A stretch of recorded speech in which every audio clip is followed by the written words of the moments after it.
Hi students, welcome to my channel math కెమ్ made easy. మన ఛానల్లో పాలిటెక్నిక్ స్టూడెంట్స్కి సంబంధించి పాలిటెక్నిక్ వెళ్ళడానికి స్టూడెంట్స్ అందరూ కూడా ఏప్రిల్ 30వ తారీఖున పాలిసెట్ 2005 అనేటువంటి ఎగ్జామ్ రాయడం జరిగింది. ఆ ఎగ్జామ్లో అయితే కనుక 4 రకాల సెట్ ఉన్నటువంటి బుక్లెట్స్ ఇస్తారు, ఏబిసిడి అని. నేను ఇప్పుడైతే డి అనేటువంటి సెట్ ఏదైతే ఉందో ఆ సెట్కి సంబంధించిన కీని అయితే కనుక ఈ వీడియోలో ఎక్స్ప్లెయిన్ చేద్దాం అనుకుంటున్నాను. మొత్తం వీడియోని స్కిప్ చేయకుండా చూస్తే మీకు ఎంత స్కోర్ వస్తుంది, ఎంత ర్యాంక్ వస్తుంది అనేటువంటి విషయాలు చివరిలో మీకు ఈజీగా తెలుస్తుంది.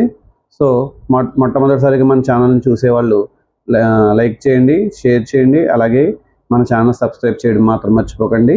ఇంకా ఆలస్యం చేయకుండా వీడియోలోకి అయితే వెళ్ళిపోదాం. మ్యాథ్స్కి సంబంధించి 50 బిట్స్ ఇస్తారు. First bit, the product of Kiran's age 5 years ago and his age after 9 years from now is 32. This is represented by quadratic equation అని అడిగారు. సో 5 years ప్రజెంట్ కిరణ్ ఏజ్ని ఎక్స్ అనుకుంటే 5 years back Kiran age x-5 అయింది. 9 years తర్వాత age x+9 అయింది. ఇద్దరిని product చేసి 32 వస్తుంది. అంటే x into x x², x into 9 9x, -5 into x -5x, minus into plus minus 5 9 45. ఇక్కడ 32 ఉంది. x² 9x నుంచి 5x మైనస్ చేస్తే 4x ప్లస్ 32 ఇటు వస్తే -32, అంటే -45 -32 అంటే -77. అంటే third option correct. x² + 4x - 77 = 0. అలాగే the roots of 6x² - x - 2 = 0 కనుక్కోమన్నారు. ఇక్కడ మధ్యలో -1 ఉంది కదా, -1 స్ప్లిట్ చేస్తే ఇంటూ చేసినప్పుడు 6 ఇంటూ -2 -12 అని రావాలి. కలిపితే -1 రావాలి, అంటే -4 -3 అని రాస్తాను. ఇక్కడ -x బదులు -4x + 3x అని రాశాను. ఫస్ట్ 2 టర్మ్స్ నుంచి 2x అయితే కామన్ తీశాను. ఇక్కడ 2 టేబుల్ 6లో 3 టైమ్స్ ఒక x కామన్ వచ్చింది కాబట్టి x ఉంటుంది. ఇక్కడ x కామన్ వచ్చేసింది. 2 టేబుల్లో 2 టైమ్స్ కాబట్టి 2 అని వచ్చింది. రిమైనింగ్ 2 టర్మ్స్ నుంచి 1 కామన్ తీశాను. 2 చోట్ల నుంచి 3x - 2 కామన్ తీస్తే ఇక్కడ 2x + 1 = 0 అయింది. ఇక్కడ 3x - 2 0 అయితే కనుక అప్పుడు x = 2/3 అవుతుంది. 2x + 1 0 అయితే 2x -1 అవుతుంది. x -1/2 అయింది. 2/3, -1/2 ఫస్ట్ ఆప్షన్ అయితే కనుక కరెక్ట్.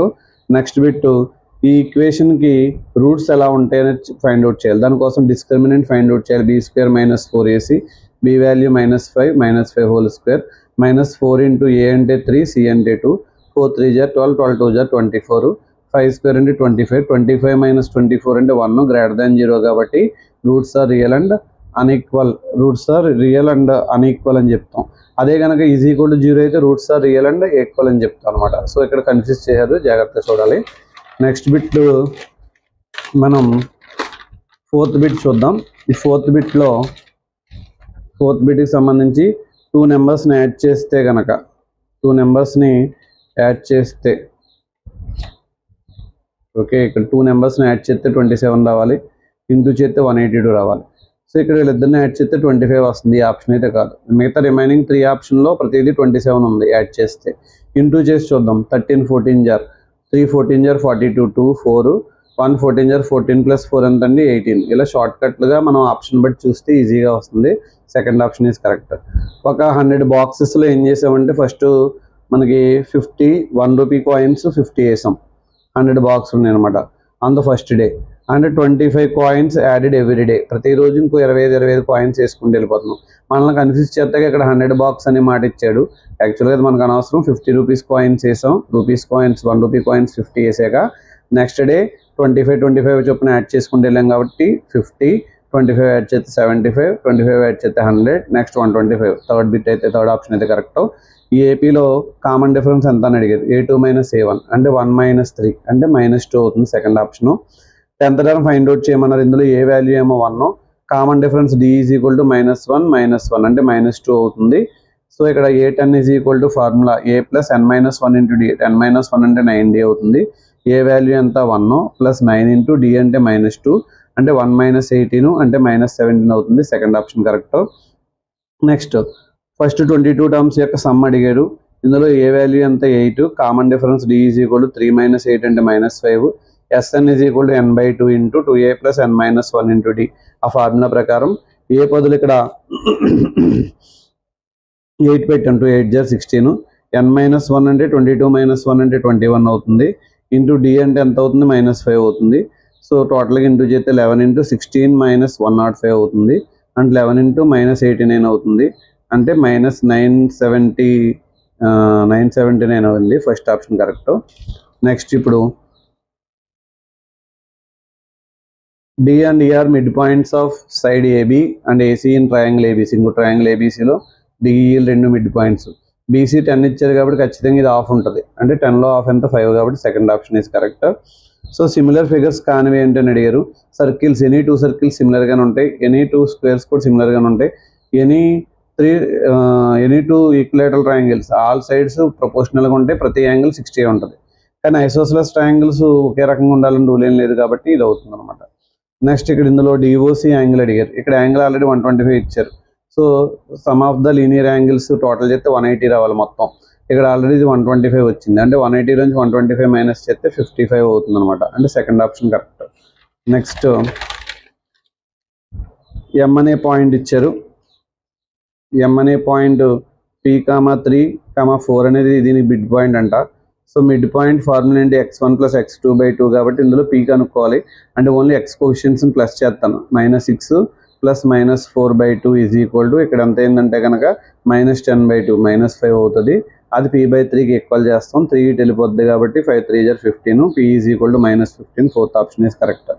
నెక్స్ట్ ఈ 2 పాయింట్స్ మధ్య distance formula √(x2 - x1) ² + y2 - y1² కాబట్టి √4 - 2² + 1 - 3² అంటే 2² + -1² అంటే 4 + 4 అంటే √8. 4 2 జర్ 8 కాబట్టి 4 రూట్లోంచి బయటకు వస్తే 2 కాబట్టి 2√2. First option is correct. అలాగే ఇది మనకి 2 పాయింట్స్ని డివైడ్ చేసేటువంటి పాయింట్ అనమాట. సెక్షన్ ఫార్ములా అంటుంది దీన్ని. m1x2 + m2x1/m1 + m2, m1y2 + m2y1/m1 + m2. Okay, 3 points ఇచ్చారు. 3 పాయింట్స్ ఎవరిని ఫామ్ చేస్తాయని అడిగారు. స్క్వేర్ అయితే కాదు, స్క్వేర్ని ఫామ్ చేయాలంటే 4 పాయింట్స్ ఇవ్వాలి. 3 పాయింట్స్ ఇచ్చారు, కుదరదు. అలాగే ప్యారలగ్రామ్ అయితే కాదు, ఈ రెండింటిలో ఏదో ఒక ఆప్షన్ అవుతుంది. డిస్టెన్స్ అయితే ఫైండ్ అవుట్ చేశాను నేను. ఏబీ డిస్టెన్స్ √5 వచ్చింది, బీసీ డిస్టెన్స్ √212 వచ్చింది, ఏసీ డిస్టెన్స్ 265 వచ్చింది. ఎనీ 2 సైడ్స్ యాడ్ చేస్తే థర్డ్ సైడ్కి ఈక్వల్ అవ్వలేదు కాబట్టి ఖచ్చితంగా అది అయితే కనుక కొలీనియర్ అయితే కాదు, ట్రయాంగిల్ అయితే ఫామ్ అవుతుంది. ఇక్కడ cot 15 cot A is equal to 8 అన్నారు, అంటే cot A is equal to 8/15. cot అంటే ఫార్ములా ఏంటి, ఎడ్జసెంట్ సైడ్, ఏకి ఎడ్జసెంట్ సైడ్ 8, ఆపోజిట్ సైడ్ 15.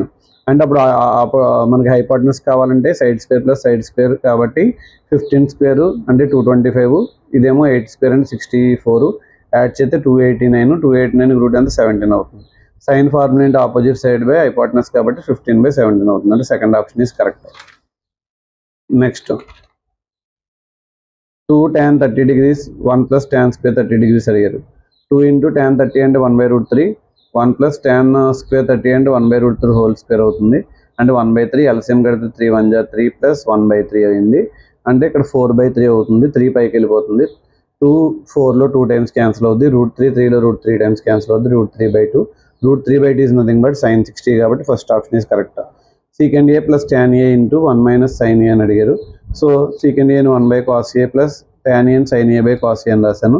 ఇద్దరికి కలిపి cos A విడి కలిపి రాసేసుకుంటే అప్పుడు పైన 1 + sin A × 1 - sin A అంటే 1² - sin² A అయింది, అంటే cos² A/cos A అయింది. cos క్యాన్సిల్ అయిపోతే ఓన్లీ cos A మిగులుతుంది. Second option is correct. Next true or ఫాల్స్లో θ వాల్యూ ఇంక్రీజ్ అయ్యి కొద్దీ కూడా sin θ వాల్యూ కూడా పెరుగుతుంది. sin 0 అంటే 0, sin 30 1/2, sin 45 1/√2, sin 60 √3/2, sin 90 1 increase అవుతూ ఉంటుంది. Second option correct. అలాగే ఇక్కడ పైన ఉన్నటువంటి ఆబ్జెక్ట్, ఇక్కడ angle formed by the line slight with the horizontal కన్నా అబవ్ ఉన్నటువంటి ఆబ్జెక్ట్ని చూడాలంటే ఆ యాంగిల్ని, ఆ చూసే యాంగిల్ని మనం ఏమంటాం అని అడిగారు, యాంగిల్ ఆఫ్ ఎలివేషన్ అంటారు. సో ఇక్కడ ఒక ల్యాడర్ ఉంది, ల్యాడర్ 60 degrees యాంగిల్ చేస్తుంది. వాల్ యొక్క బాటమ్ నుంచి ల్యాడర్ యొక్క ఫీట్ అనేటువంటిది 6 మీటర్ డిస్టెన్స్లో ఉంది. ల్యాడర్ లెంత్ అడిగారు కాబట్టి ఇందులో కాస్ అప్లై చేస్తాను. ఎడ్జసెంట్ సైడ్ అంటే 6 హైపోటెనస్ అంటే L కాబట్టి, సో ఇక్కడ cos 60 అంటే 1/2 కాబట్టి 1/2 is equal 6/L, 1 × L L అవుతుంది, 6 2 జా 12 కాబట్టి so length of the ladder ఎంత అయిందంటే కనుక 12 feet అయితే అయింది. నెక్స్ట్ మనకి కారు సమ్ అనమాట. ఇది ఒక కార్ ఉంది, ఒక టవర్ మీద నుంచి ఒక వచ్చేటువంటి కార్ని కనుక మనం అబ్జర్వ్ చేస్తుంటే కనుక ఎంత యాంగిల్తో అబ్జర్వ్ చేస్తున్నాం, 45 degrees తోటి 30 degrees అబ్జర్వ్ చేస్తున్నాం. సో టవర్ హైట్ 75 అన్నారు కాబట్టి ఎప్పుడు 45 వచ్చినా opposite side adjacent side equal కాబట్టి ఇది కూడా 75 అవుతుంది. 2 కార్స్ మధ్య డిస్టెన్స్ అడిగారు, సిడి కనుక్కోవాలి. అయితే ఇక్కడ ఇక్కడ 75 వచ్చేసింది కాబట్టి ఇక్కడ tan 30 అప్లై చేస్తే 75/75 + x అవుతుంది. అప్పుడు tan 30 అంటే 1/√3 కాబట్టి క్రాస్ మల్టిప్లై చేసి సింప్లిఫై చేస్తే x = 75 × √3 - 1 4th ఆప్షన్ అనేది కరెక్ట్ అవుతుంది. అలాగే నెక్స్ట్ మనకి number of tangents can be drawn from external point out side of the circle నుంచి 2 టాంజెంట్స్ అయితే డ్రా చేయడానికి ఛాన్స్ ఉంటుంది, 2 అనమాట. సర్కిల్ మీద ఒక లైన్ గీస్తే కనుక టాంజెంట్, అది రేడియస్తో చేసే యాంగిల్ 90 degrees అవుతుంది. ఇది మనకు అందరికీ తెలుసు. నెక్స్ట్ సెంటర్ నుంచి అవుటర్ పాయింట్కి డిస్టెన్స్ 15, రేడియస్ 9 అయితే టాంజెంట్ లెంత్ అడిగారు. ఇక్కడ 90 ఉంటుంది కాబట్టి hypotenuse square = side square + side square కాబట్టి 15² = 9² + pq², అంటే pq² = 15² అంటే 225, 9² అంటే 81, +81 అంటే వెళ్తే -81 అవుతుంది. pq² = 144, అంటే pq = √144 అంటే 12 అవుతుంది. First option is correct. Next ఒక సర్కిల్ తీసుకుంటే సర్కిల్ 30 degrees యాంగిల్ చేస్తుంది, రేడియస్ అయితే 4 అయింది. అయితే దాంట్లో ఈ సెక్టార్ ఏరియా అడిగారు. సెక్టార్ ఏరియా ఫార్ములా θ/360 × πr² కాబట్టి 30/360 × 22/7 × r² అంటే 4² అవుతుంది. సో సింప్లిఫై చేస్తే కనుక ఆన్సర్ ఇక్కడ 4.84 అయింది, 184 అయింది, అంటే 4.18 ఆప్షన్ అనేది కరెక్ట్ అవుతుంది. లెంత్ ఆఫ్ ద ఆర్క్ అని అడిగారు. 45 degrees యాంగిల్, లెంత్ ఫార్ములా అయితే θ/360 × 2πr. సో ఇక్కడ పైలో అలా ఉంచేసారు కాబట్టి పై అలా ఉంచేద్దాం. 2 × π అంటే r అంటే 3, 45/360 అంటే కనుక 45 దీంట్లో మనకి 8 times క్యాన్సిల్ అవుతుంది. 2 8లో 4 times క్యాన్సిల్ అవుతుంది కాబట్టి 3π/4 అవుతుంది. Second option correct. అలాగే ఒక సర్కిల్ ఇలా తీసుకుంటే కనుక సర్కిల్లో 10 degrees రేడియస్ ఉంది. అయితే అక్కడ 90 degrees చేస్తే సెంటర్ దగ్గర ఈ పార్ట్ స్మాల్ పార్ట్ మనకి ఎంత అని అడిగారు. Area of the minor segment అడిగారు, అంటే ఏరియా ఆఫ్ ద సెక్టార్లోంచి ఏరియా ఆఫ్ ద ట్రయాంగిల్ తీయాలి. Triangle area formula ½ × base × height వేస్తాం, ½ × 10 × 10. సెక్టార్ ఏరియా తెలుసు మీకు ఆల్రెడీ, 90/360 × πr² వేస్తాం. సింప్లిఫై చేస్తే ఆన్సర్ 28.5 వచ్చింది. Second option correct. నెక్స్ట్ అలాగే ఒక హెమిస్ఫియర్ పైన కోన్ పెట్టాము. సో దీనికి టోటల్ సర్ఫేస్ ఏరియా అడిగారు. దీనికి lateral surface area πrl. 2 coins తీసుకున్నా కానీ అది కూడా ఈక్వల్లీ లైక్లీ అవుతుంది. అలాగే మనకి డైస్ని రోల్ చేసినప్పుడు కూడా అది ఈక్వల్లీ లైక్లీ అవుట్కమ్స్ అవుతుంది. సో ఆల్ ద అబవ్ అవుతుంది. 37 దానికి 4th ఆప్షన్ అయితే కరెక్ట్ అవుతుంది. నెక్స్ట్ ఒక కార్డు తీసుకున్నాం. 52 కార్డ్స్ నుంచి క్వీన్ కార్డ్ అన్నారు. 4 సెట్స్ ఉంటాయి యాక్చువల్గా కార్డ్స్లో. 4 సెట్లు, ఒక్కో సెట్కి ఒక క్వీన్ ఉంటుంది కాబట్టి టోటల్ 4 queens/52. 4th టేబుల్ ఇక్కడ 1 time, ఇక్కడ 13 time కాబట్టి 1/13. థర్డ్ ఆప్షన్ అయితే కరెక్ట్. ఇద్దరు యొక్క బర్త్డేస్ సేమ్ అవ్వడానికి ప్రాబిలిటీ. ఇద్దరు బర్త్డే సేమ్ అయితే కనుక 1 day బర్త్డే వస్తుంది కాబట్టి 1/total days 365 కాబట్టి 365. ఇది ప్రైమ్ ఫ్యాక్టరైజేషన్ ద్వారా చేస్తే కనుక ఈ నెంబర్ని, సో 2లు ఎన్ని వచ్చినాయంటే 3 వస్తాయి, 5లు 2 వస్తాయి, 3లు 3 వస్తాయి, ఒక 7 ఒక 13, అంటే సెకండ్ ఆప్షన్ కరెక్ట్. ఏది ఇర్రేషనల్ నెంబర్ కాదని అడిగారు. √4 అంటే 2 కాబట్టి 7 - 2 అంటే ఎంత 5 కాబట్టి 5 ఈజ్ ఏ రేషనల్ నెంబర్ కాబట్టి ఇది నాట్ ఇర్రేషనల్ అనమాట. సెకండ్ ఆప్షన్ అవుతుంది. 3 నెంబర్స్ ఇచ్చినప్పుడు HCF LCM ప్రోడక్ట్ PQRకి యొక్క ప్రోడక్ట్కి ఈక్వల్గా ఉండదు. ఇది third option correct. Next P అనేది ప్రైమ్ నెంబర్ అయితే కనుక P అనే నెంబర్ A² డివైడ్ చేస్తే ఆటోమేటిక్గా ఏని కూడా డివైడ్ చేస్తుంది. P డివైడ్స్ A ఆల్సో అనమాట. ఫస్ట్ ఆప్షన్ అయితే కరెక్ట్. AX + Bకి 0 వాల్యూ కనుక్కోమన్నారు. AX + B 0 అయితే AX = -B, X = -B/A 4th option correct. అలాగే నెక్స్ట్ ఒక గ్రాఫ్ కనుక X యాక్సిస్ని టచ్ చేయలేకపోతే అప్పుడు వాటికి జీరోస్ అయితే ఉండవు, అది మనకు తెలిసింది. Third option. దీనికి ఎన్ని జీరోస్ అని అడిగారు. 1 2 3 3 పాయింట్స్ దగ్గర టచ్ చేసింది కాబట్టి 3 అంటే 4th ఆప్షన్ కరెక్ట్ అయింది. 46th bit. 47th వచ్చేటప్పటికి 2 లైన్స్లో A1 A2 is not equal to B1 B2 అయితే కనుక అప్పుడు ఖచ్చితంగా దానికి ఏమవుతుందంటే కనుక కన్సిస్టెంట్ అవుతుంది. ఆన్సర్స్ అయితే కనుక ఉంటాయి అన్నమాట. నెక్స్ట్ దాంట్లో ఈ 2 ఇచ్చిన తర్వాత ఇవి ఏమవుతాయి అని అడిగారు. A/B, A1/A2, B1/B2, C1/C2 కనుక్కుంటే 3 ఒకేసారి ఒకే రకమైన ఆన్సర్స్ వచ్చినాయి కాబట్టి కోఇన్సిడెన్స్ లైన్స్ అవుతాయి.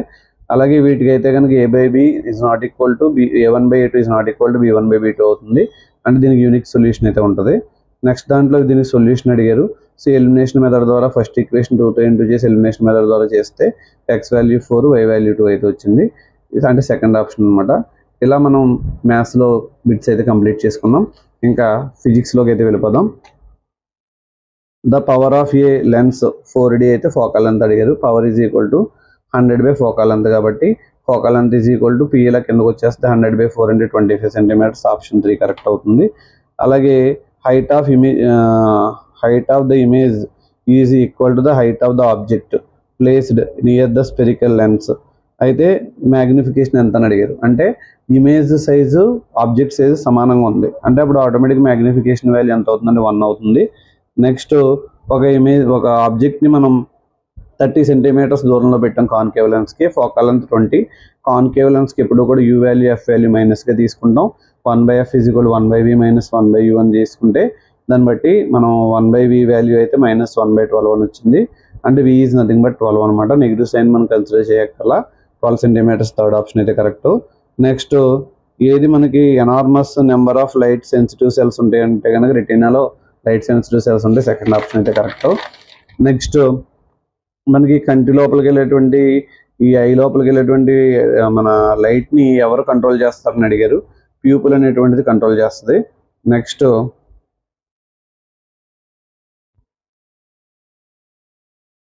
పీపుల్ అనేటువంటిది కన్సిడర్ చేస్తుంది. నెక్స్ట్ ఒక పర్సన్ కనుక మనకి నియర్గా ఉన్న ఆబ్జెక్ట్స్ని చూడగలిగి డిస్టెంట్ వాటిని మనకి ఇక్కడ okay distinct without seen strain లేకుండా మినిమం ఎంత డిస్టెన్స్ అయితే చూడగలరో ఆ డిస్టెన్స్ని ఏమంటాం అంటే కనుక నియర్ పాయింట్ అంటాం. మనం near point of the I అని చెప్పి పిలుస్తాం.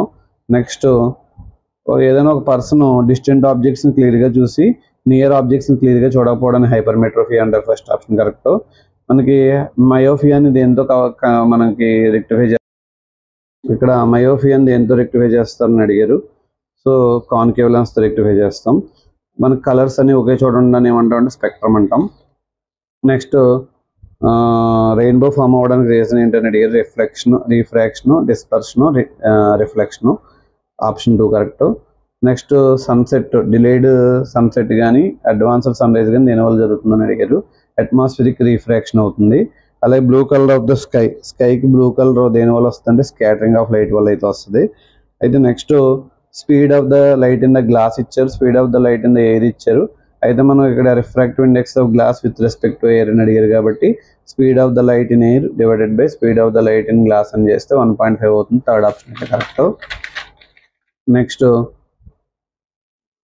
కరెంట్ మనకి ఏదైనా ఒక continuous closed path of an electric current కంటిన్యూస్గా ఎలక్ట్రిక్ కరెంట్ పాస్ అవుతుంటే దాన్ని ఏమంటాం అంటే కనుక ఎలక్ట్రిక్ సర్క్యూట్ అని అయితే పిలుస్తాం. ఈ రిలేషన్లో ఏది కరెక్ట్ అని అడిగారు. I = Q/T అనేది అయితే కరెక్ట్. నెక్స్ట్ ఒక కులూంలో ఎన్ని ఎలక్ట్రాన్స్ ఉంటాయంటే 6.25 × 10⁻18 ఎలక్ట్రాన్స్ అయితే ఉంటాయి. నెక్స్ట్ ఏంటంటే కనుక యూనిట్ ఛార్జ్ 1 పాయింట్ నుంచి ఇంకో పాయింట్ మూవ్ అవ్వడాన్ని ఏమంటాం అంటే ఎలక్ట్రిక్ పొటెన్షియల్ డిఫరెన్స్ అని అయితే అంటాం. SI యూనిట్స్ ఎలక్ట్రికల్ పొటెన్షియల్ డిఫరెన్స్కి SI యూనిట్స్ అయితే వోల్ట్స్ అవుతుంది.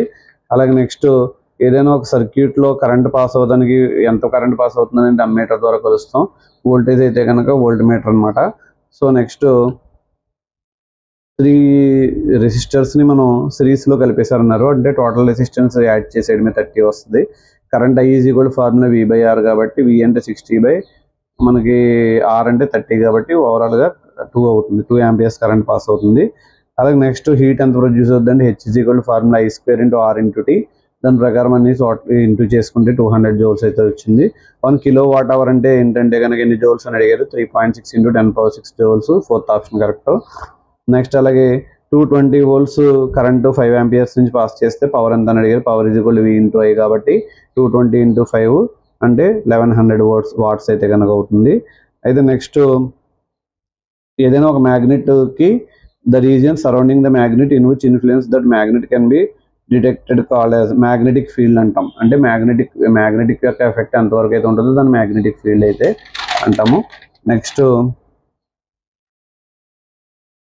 కరెంటు మనకి ఏదైనా ఒక ఎలక్ట్రిక్ కరెంట్ అనేది కాపర్ వైర్లో పెరిగితే కనుక అప్పుడు మ్యాగ్నెటిక్ ఫీల్డ్ ఏమవుతుందన్నాడు, కరెంట్ ఎప్పుడైతే పెరిగిందో మ్యాగ్నెటిక్ ఫీల్డ్ అనేది ఇంక్రీజ్ అవుతుంది. Next magnetic solenoid current pass చేసుకునే సోలనాయిడ్లో మ్యాగ్నెటిక్ ఫీల్డ్ అన్ని చోట్ల ఒకే రకంగా ఉంటుంది, యూనిఫామ్గా అయితే ఉంటుంది. నెక్స్ట్ అలాగే ద డైరెక్షన్ ఆఫ్ ఫోర్స్ అనేటువంటిది దేని ద్వారా డిటెక్ట్ చేస్తాం అనేది ఫ్లేమింగ్ లెఫ్ట్ హ్యాండ్ రూల్ బట్టి అయితే చేస్తాము. ఒక సర్క్యులర్ లూప్లోంచి కరెంట్ పాస్ అవుతున్నప్పుడు సో ఇక్కడ యాక్చువల్గా మ్యాగ్నెటిక్ ఫీల్డ్ అనేది ఎక్కడ ఎక్కువ ఉంటుందని అడిగారు. మనకి ఇక్కడ సెంటర్ ఆఫ్ ద లూప్లో అయితే కనుక ఎక్కువగా ఉండడానికి అయితే ఛాన్స్ ఉంది. నెక్స్ట్ ఎలక్ట్రిక్ సర్క్యూట్లో ఓవర్లోడ్ని కంట్రోల్ చేయడానికి ఏం వాడతాం అంటే ఎలక్ట్రిక్ ఫ్యూజ్ వాడతాం. సో సెకండ్ ఆప్షన్ అయితే కరెక్ట్. నెక్స్ట్ ఎలాయ్ కాంది ఏంటని అడిగారు. ఎలాయ్ అంటే 2 or మెటల్స్ కలిపి చేసేదని ఎలాయ్స్ అంటారు. సో ఐరన్ ఇండివిజువల్గా ఉంది కూడా ఐరన్ అనేది ఎలాయ్ అయితే అవ్వదు. నెక్స్ట్ రాంగ్ స్టేట్మెంట్ ఏంటని అడిగాడు. Inside the magnet the direction of field lines is from north pole to south pole అని అడిగారు. నిజానికి south pole to north pole అనేది కరెక్ట్ అనమాట. సో అది నాట్ రాంగ్ అవుతుంది అది. Next SI units of electrical రెసిస్టివిటీకి ఎస్ఐ యూనిట్స్ ఓమ్ మీటర్ అనమాట. నెక్స్ట్ ఇన్సులేటర్కి ఎగ్జాంపుల్ ఎవరండి, మూడిట్లోంచి కరెంట్ పాస్ అవుతుంది, రబ్బర్లోంచి కరెంట్ పాస్ అవుతుంది కూడా రబ్బర్ అనేది ఇన్సులేటర్. ఫోర్త్ ఆప్షన్ అయితే correct. Next image formed by plane mirror వల్ల ఫామ్ అయ్యే ఇమేజ్ ఎలా ఉంటుందంటే విర్చువల్ అండ్ డైరెక్ట్ ఇమేజ్ అయితే ఫామ్ అవుతుంది. నెక్స్ట్ డిస్టెన్స్ బిట్వీన్ పోల్కి ప్రిన్సిపల్ ఫోకస్కి మధ్య ఉన్న డిస్టెన్స్ని మనం ఫోకల్ లెంత్ అనేది అంటాము. Third option correct. Next virtual and direct image ఎప్పుడు ఫామ్ అవుతుందని అడిగాడు. కాన్వెక్స్ మిర్రర్లో ఫామ్ అవుతుంది. డెంటిస్ట్ వాడేటువంటి మిర్రర్ ఏంటని అడిగారు. కాన్కేవ్ మిర్రర్ అవుతుంది. Next a ray light travelling air enter into the obliquely into వాటర్లోకి వెళ్ళింది లైట్. మన అట్మాస్ఫియర్లోంచి వాటర్లోకి వెళ్తే లైట్ ఏమవుతుంది, బెండ్ టువర్డ్స్ ద నార్మల్ అవుతుంది. అలాగే నెక్స్ట్ రేడియస్ ఆఫ్ కర్వేచర్ అడిగారు, 6 అడిగారు. ఫోకల్ లెంత్ ఇచ్చారు 2f కాబట్టి 2 10 20 అవుతుంది. అలాగే next an object placed between the principal ఫోకస్కి సెంటర్ ఆఫ్ కర్వేచర్కి మధ్యలో కనుక పెడితే ఆబ్జెక్ట్ని, అప్పుడు ఇమేజ్ ఎక్కడ ఫామ్ అవుతుందని అడిగారు. Beyond the centre of curvature అవుతుంది. సో ఫస్ట్ ఆప్షన్ అయితే కరెక్ట్. ఇక్కడతో ఫిజిక్స్ అయితే కంప్లీట్ అయింది. కెమిస్ట్రీలో చూసినట్లయితే కనుక ఎవరికైనా ఇండైజెషన్ ఓవర్ ఈటింగ్ వల్ల ఏదైనా ప్రాబ్లమ్స్ వస్తే ట్రీట్మెంట్లో ఏమి యూస్ చేస్తారని అడిగారు. సో బేకింగ్ సోడాని అయితే యూస్ చేస్తారు. తర్వాత అలాగే వాల్ఫాక్టరీ ఇండికేటర్స్ ఎవరైనా అడిగారు. Vanilla essence, onions, clove oil. Fourth option correct. Phenolphthalein అనేటువంటిది యాసిడ్ బేస్ని ఐడెంటిఫై చేయడానికి వాడతారు. First option correct. Synthetic indicator అనేది ఎవరైనా అడిగారు. యాక్చువల్గా ఇచ్చిన వాటిలో methyl orange is the synthetic indicator. Second option అయితే కరెక్ట్. నెక్స్ట్ ఈ యాసిడ్ సొల్యూషన్లో కరెంట్ ఎందుకు పాస్ అవుతుందని అడిగారు. Due to the presence of ions in the solution. Third option అయితే కరెక్ట్. 2-3కి ఎప్పుడు స్టార్ట్ అవుతుందని అడిగారు. pH వాల్యూ 5.5 ఉన్నప్పుడు 2-3కి స్టార్ట్ అవుతుంది. అలాగే నెక్స్ట్ హనీబీస్ కుట్టినప్పుడు ఏ యాసిడ్ రిలీజ్ అవుద్ది అని అడిగారు. Methanoic acid. ఫస్ట్ ఆప్షన్ అయితే correct. Plaster of Paris formula CaSO4 H2O. Second option అయితే correct. Which property of metal describe the shiny surface అని చెప్పేదాన్ని మెటాలిక్ క్లస్టర్ అంటారు. థర్డ్ ఆప్షన్ అయితే కరెక్ట్. నెక్స్ట్ మనకి కుకింగ్ వెజల్స్లో మనం కాపర్ని అల్యూమినియం ఎక్కువగా ఎందుకు యూస్ చేస్తామని అడిగారు. గుడ్ కండక్టర్స్ ఆఫ్ హీట్ కాబట్టి ఫోర్త్ ఆప్షన్ అయితే కరెక్ట్. పొటాషియం, సోడియం, కిరోసిన్ ఎందుకు స్టోర్ చేస్తారని అడిగాడు. To prevent the accidental fires అనమాట. థర్డ్ ఆప్షన్ అయితే కరెక్ట్. నెక్స్ట్ థిక్ ఆక్సైడ్ లేయర్ని కోటింగ్ కింద వేయడాన్ని యానోడైజింగ్ అంటారు. Second option correct. నెక్స్ట్ ఇచ్చిన స్టేట్మెంట్లో ఐరన్ సల్ఫేట్ సొల్యూషన్లో జింక్ని పెట్టినప్పుడు ఏమవుద్దని అడిగారు. Zinc displace the iron. Zinc వెళ్ళి ఐరన్ డిస్ప్లేస్ చేసి జింక్ సల్ఫేట్ని ఫామ్ చేస్తుంది. ఫోర్త్ ఆప్షన్ అయితే కరెక్ట్. నెక్స్ట్ అలాగే which type of bond formed in between the metal transfer of electrons వల్ల ఫామ్ అయ్యబడిన అయానిక్ బాండ్ అని అయితే అంటాం. కార్బనేట్ ఓర్ ఏదైతే ఉందో దాన్ని హీట్ చేయడాన్ని క్యాల్సినేషన్ అంటాము. నెక్స్ట్ మెర్క్యూరీకి సంబంధించిన ఓర్ ఏంటంటే సిన్నాబార్ HCS అవుతుంది. N2లో ట్రిపుల్ బాండ్ ఉంటుంది. సో థర్డ్ ఆప్షన్ అయితే కరెక్ట్. గ్రాఫైట్ అనేది గుడ్ కండక్టర్గా ఎందుకు పనిచేస్తుందంటే ఫ్రీ ఎలక్ట్రాన్స్ ఉంటాయి కాబట్టి సెకండ్ ఆప్షన్ అయితే కరెక్ట్. నెక్స్ట్ 109 బిట్ మనకి ఏదైనా ఒక ఎలిమెంట్ లార్జ్ మాలిక్యూల్స్లో బాండింగ్ ఇట్ సెల్ఫ్ కార్బన్ ఒకదానితో బాండింగ్ ఇన్వాల్వ్ అవ్వడానికి కెటనేషన్ అని అయితే అంటాం. ఒకే ఫార్ములా నుండి స్ట్రక్చర్స్ డిఫరెంట్గా ఉండదని ఐసోమరిజం అంటారు. వాటిని ఐసోమర్స్ అంటారు. ఫోర్త్ ఆప్షన్ అయితే కరెక్ట్. CH యూనిట్స్ డిఫరెన్స్గా ఉండేటువంటి వాటిని హోమోలాగస్ సిరీస్ అంటారు. ఫస్ట్ ఆప్షన్ అయితే correct. Carboxylic acid formula COOH. Second option అయితే కరెక్ట్. ఇథనాల్ని ఇథనోయిక్ యాసిడ్గా మార్చాలంటే ఆల్కలిన్ పొటాషియం పర్మాంగనేట్ యూస్ చేస్తారు. ఫస్ట్ ఆప్షన్ అయితే కరెక్ట్. 114 బిట్ చూసినట్లయితే కనుక మెగ్నీషియం రిబ్బన్ని బర్న్ చేస్తే మెగ్నీషియం ఆక్సైడ్ ఫామ్ అవుతుంది. Second option correct. Law of conservation of mass ఏంటంటే mass is neither created not destroyed in ఈ కెమికల్ రియాక్షన్. ఫోర్త్ ఆప్షన్ అయితే కరెక్ట్. నెక్స్ట్ ఏదైనా ఒక రైటింగ్ ఫిజికల్ స్టేట్స్ ఎందుకు రాస్తా ఉంటే కనుక to provide the information about the physical forms of the substance. First option అయితే correct. Next what is the product formed when slaked lime react with carbon dioxide. Slaked lime carbon dioxide react అయితే calcium carbonate form అవుతుంది. Second option అయితే correct. Copper sulphate సొల్యూషన్లో కనుక iron పెడితే ఐరన్కి పైన brown coating ఎందుకు వస్తుందని అడిగారు. బ్రౌన్ కోటింగ్ ఎందుకు వస్తుందని అడిగితే కనుక copper gets deposited on the nail. First option అయితే కరెక్ట్. ఐరన్ రస్టింగ్ ఆఫ్ ఐరన్కి రీజన్ ఏంటంటే ఆక్సిజన్ అండ్ మాయిశ్చర్ కంటెంట్ ఉండడం. మ్యాక్సిమం చాలా మంది ఇదే కరెక్ట్ అనుకుంటారు, కానీ యాసిడ్తో రియాక్ట్ అయినా కానీ ఐరన్ రస్టింగ్ అనేది జరుగుతుంది. బోత్ 2 and 3 అనే ఆప్షన్ అయితే కరెక్ట్. Fourth option correct. అయితే ఆయిల్ ఫుడ్స్ ఏవైతే ఉన్నాయో ఈ స్మెల్లో టేస్ట్ చేంజ్ అయిపోవడాన్ని మనం ర్యాన్సిడిటీ అయితే అంటాం. ఇలా మనం పాలిసెట్లో ఉన్నటువంటి బిట్స్ అనేది ఎక్స్ప్లెయిన్ చేయడం అయితే జరిగింది. ఇవన్నీ కలిపి మీకు టోటల్గా ఎన్ని మార్క్స్ వస్తున్నాయి ఏంటి అనేది కమెంట్ సెక్షన్లో చెప్తారని నేను అనుకుంటున్నాను. అయితే ఈ మ్యాక్సిమం ఏబిసిడి అనే 4 సిరీస్లు ఉంటాయి. ఏ సిరీస్లో అయినా కానీ బిట్స్ ఆర్డర్ అయితే కొంచెం అటు ఇటు చేంజ్ అవుతుంది. మీరు ఎవరో కూడా ఈ బిట్స్ చూసుకుని మీకు ఎన్ని మార్క్స్ అవుతున్నాయి, ఎన్ని స్కోర్ చేస్తున్నాయో కమెంట్ సెక్షన్లో కమెంట్ చేస్తారని నేను ఆశిస్తున్నాను. మన ఛానల్ నచ్చినట్లయితే, ఈ వీడియో నచ్చినట్లయితే లైక్ చేయండి, షేర్ చేయండి, అలాగే కమెంట్ చేయండి. మీ ఫ్రెండ్స్ అందరికీ షేర్ చేస్తే వాళ్ళకి ఎంత స్కోర్ వస్తుందనేది ఈజీగా తెలుస్తుంది. మ్యాక్సిమం 100 అబోవ్ మార్క్స్ వస్తే కనుక వాళ్ళకి 5000 బిలో ర్యాంక్ అయితే రావడానికి అవకాశం ఉంది. 120, 115, 120 మధ్యలో ర్యాంక్ వచ్చినట్లయితే మార్క్స్ వచ్చినట్లయితే కనుక వాళ్ళకి 500 బిలో ర్యాంక్ అయితే రావడానికి ఛాన్స్ ఉంది. మీకు ఎవరెవరికి ఎంత ర్యాంక్స్ వచ్చినాయి అనేది కూడా రిజల్ట్ ఆఫ్టర్ ద రిజల్ట్స్ మన కమెంట్ సెక్షన్లో చెప్తారని ఆశిస్తున్నాను. Thank you very much.